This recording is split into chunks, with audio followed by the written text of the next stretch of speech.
The SKS is very easy to disassemble, clean, and reassemble, and can be done so using only a full metal jacket 7.62 by 39mm round. To begin, you lift up and pull out the pin that is holding on the top receiver cover, allowing the receiver cover to be removed.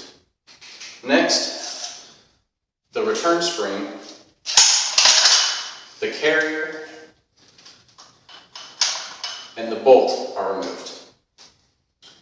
After that, it's time to remove the gas tube.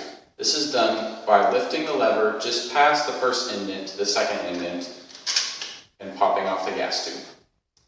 Inside the gas tube is the gas piston, which slides out. To remove the operating rod, you place your finger over the top of the operating rod, move the tab past the second indent, and remove the operating rod and spring. Now it's time to remove the trigger assembly and magazine. This is done by flipping the rifle over, taking your 7.62 by 39mm full metal jacket, and making sure that the rifle is on safety. Press in on the indents behind the trigger until you hear a click. This allows you to remove the trigger and the magazine. Once those have been removed, you can slide the stock off of the receiver and the barrel for cleaning. To reassemble, it is simply the reverse of these steps. Begin by inserting the receiver and barrel into the stock. The magazine is then inserted, as well as the trigger assembly.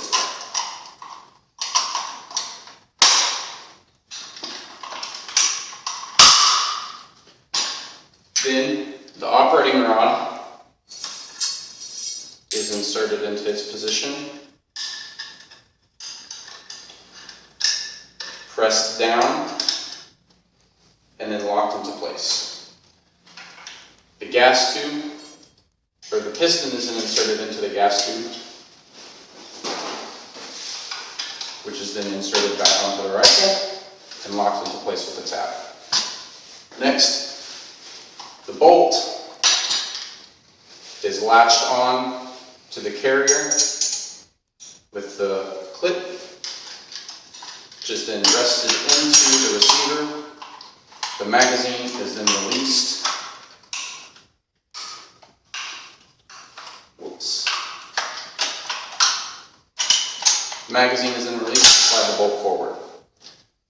The return spring is then inserted into the carrier and latched onto the tab. And then finally, the top receiver cover is slid into place and locked into place with the tab.